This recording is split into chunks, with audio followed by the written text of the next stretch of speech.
Olive and Geoff's first few weeks in the village were taken up with emptying boxes, settling the two girls into their new school, and finding out all the necessary information required to live in the countryside, such as delivery days for the greengrocer and bread van, church service times, and the schedule of the local bus services to town. Of course, Geoff also had his job at the foundry, where he worked as a pattern maker. So Olive dashed here and there, making their new home a place to relax in. Relatives had been to visit in abundance, everyone wanting to know how life was treating them in the village, and Olive's two brothers had stayed a few days to help paint doors and put up shelves.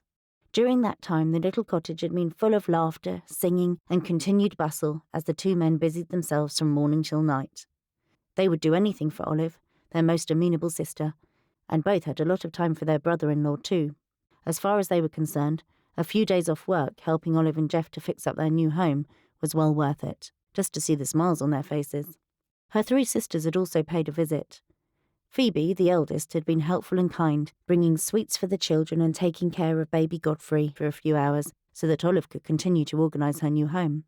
Next had come Dolly, the joker of the family, providing respite from her sister's busy day as she poured tea and told tales of the friends that Olive had left behind. The two sisters had laughed uncontrollably on many occasions and vowed to make sure that the distance in miles that now lay between them would do nothing to stop them from enjoying each other's company on a regular basis. Lastly, Olive's youngest sister Minnie had alighted from the small green bus, resplendent in her new straw hat and impractical 3-inch heels. Olive laughed inwardly as Minnie manoeuvred her way along the dusty path, all the while trying desperately to look chic.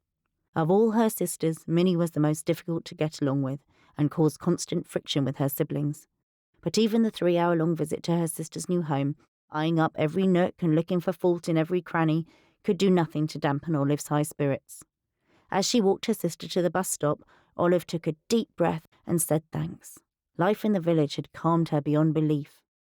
The hustle and bustle of settling in had left very little time to get acquainted with the neighbours, but slowly and surely as the weeks passed, and as opportunity presented itself, Olive came to know the residents of the village.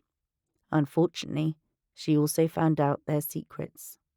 Of course, every family has secrets, but as the days, weeks and years passed by, Olive would gradually come to know every skeleton in every closet. Sometimes she dearly wished that things had remained hidden, that the occupants of the village had not openly revealed to her their sins and obsessions. Some things were best kept behind closed doors. It wasn't as if Olive actively sought to help or counsel the villagers around her. In fact, she dearly wished she could have continued her life of ignorance as far as their sordid conspiracies were concerned. It seemed that everyone knew and accepted the terrible deeds going on around them. A secret society where all were aware but nobody told. The village was shrouded in guilt, loathing and desire. As any wife would do, as each secret revealed itself, Olive shared her newfound knowledge with her husband. Geoff merely laughed. Poor Olive must be bored out here in the country, he thought. Too much fresh air is affecting her imagination. Of course, when his dear wife started to lose sleep, Geoff worried a little, but put it down to the change in environment or the time of the month. Sometimes even blamed it on the full moon. Occasionally, he would hear Olive put on her dressing gown and creep downstairs to make a cup of tea. But Geoff had a hard day at work ahead, and the temptation of a warm bed and soft pillow were enough to ease him back into slumber. At other times he would awake to hear his wife's shallow breathing, and knew that she was lying still, eyes fixed on the ceiling, trying not to give any clues that she had been without sleep for hours.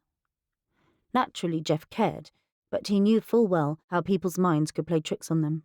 Geoff was certain that Olive would eventually settle down to her new life and stop fretting over the things she thought she'd witnessed. After all, he pondered, some of the things she had told him were almost impossible to believe. It was almost as if Olive were reliving some kind of nightmare from her childhood. It would pass, and soon she would come to her senses, he thought. But there lay the problem.